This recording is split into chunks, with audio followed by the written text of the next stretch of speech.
Hello and welcome to my studio journal. Now back in 2022, I started to redesign my home studio, shifting from software to hardware for the first time. What began as a few videos for some curious students soon became an ongoing unfiltered record.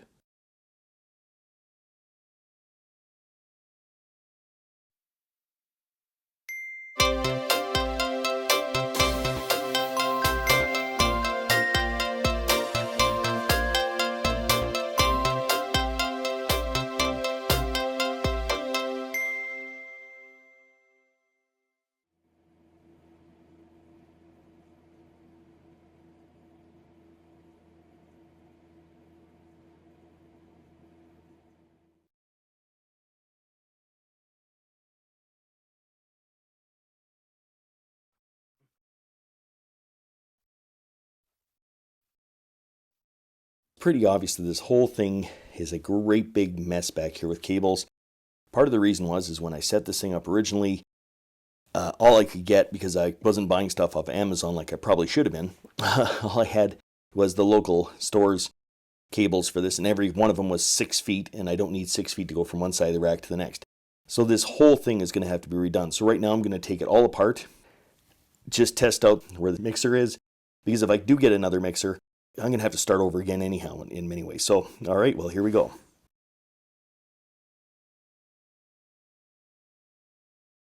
This is the mess, which is the back of the rack.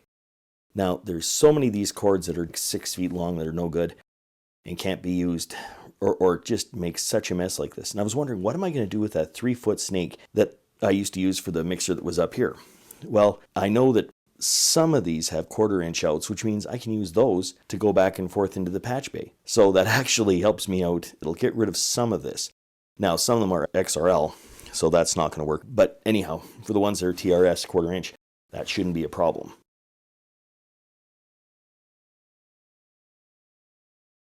So that's all of the cords that came out of the back of the rack unit, which is a lot.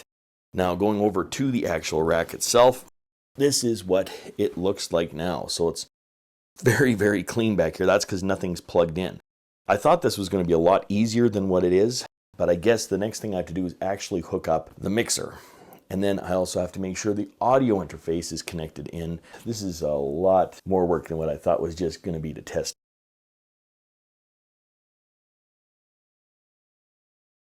Now, how I have it set on the patch bay is that the Zoom 20 is on the bottom, and then if I was to get a Zoom 12 to put on the top tier on my desk over here, where we see that the vocals are instead, I actually have it set to where I can put the inputs and all that on the top of the patch bay, so then it kind of matches. The top of the patch bay is the top mixer, the bottom of the patch bay is the bottom mixer, and then because the top mixer is only 12 inputs, I have all the rest of the stuff in the rack set up at the end. So we'll see if this works. It's a lot more cabling today than what I thought I was actually going to be doing.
If you'd like to follow the full journey, check out my online studio journal linked in the description.